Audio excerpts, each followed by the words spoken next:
In a triple threat match, a superstar must keep in mind the no count-out stipulation can mean that the match is going to be fought in every possible location. All that matters is when it's time to go for a pinfall or submission, the participants have to be in the ring.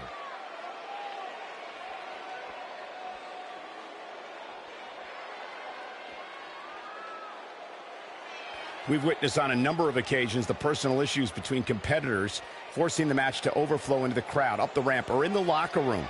In a triple threat, there are no countouts and no disqualifications, so it's essential for the superstar to remain composed enough to remember that the match must end in the ring. Facts like that are not always easy to remember when a superstar is so focused on destroying their opponents. In a triple threat match, a competitor must take advantage of the no countout and no disqualification stipulations.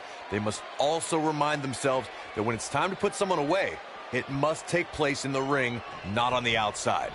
The superstar always needs to be ready to be attacked by both opponents in a triple threat match. Circumstances create interesting alliances, and the numbers game can become your worst enemy in a hurry when you're competing against two other opponents.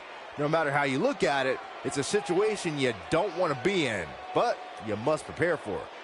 A competitor must be ready for the possibility that they'll fall victim to a 2-on-1 attack on a triple threat match. A great example of that was the triple threat match on SmackDown Live between AJ Styles, Dolph Ziggler, and Baron Corbin.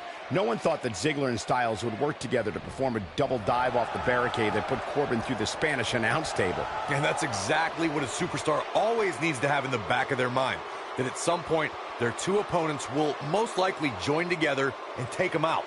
It's one of many occupational hazards that come with competing in a triple threat match. Some superstars who've competed in a triple threat match feel it's a good idea to have both a finishing move that brings you to a pinfall attempt on your opponent and a submission move that can make your opponent tap out. Given the chaotic and unpredictable nature of a triple threat, that sounds like a good plan to me.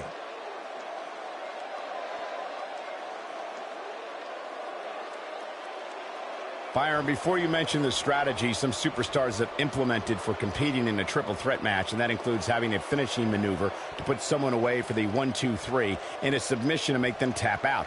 There are many superstars in WWE who can do just that, which makes them even more dangerous to opponents.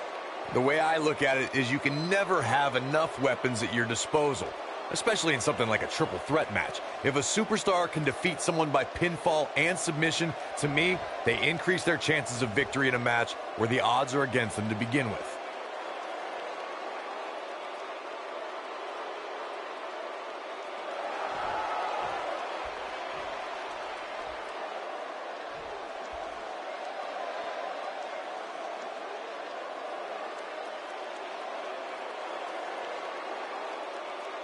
It's always important to get off to a strong start in a match. It's even more important to do that in a triple threat match, given that you're going up against two opponents at the same time. Add to that the no disqualification stipulation, and there's little to no room for error. One mistake, and it can cost you a lot more than winning the match.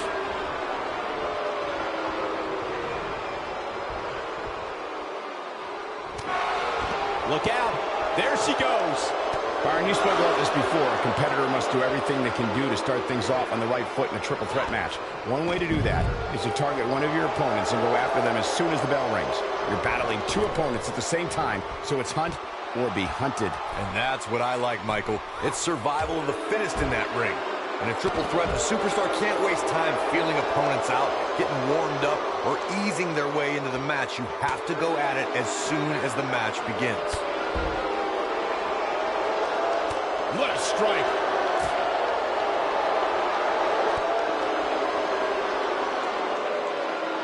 Nasty drop.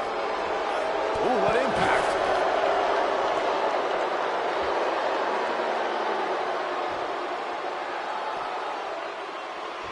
Putting it all on the line.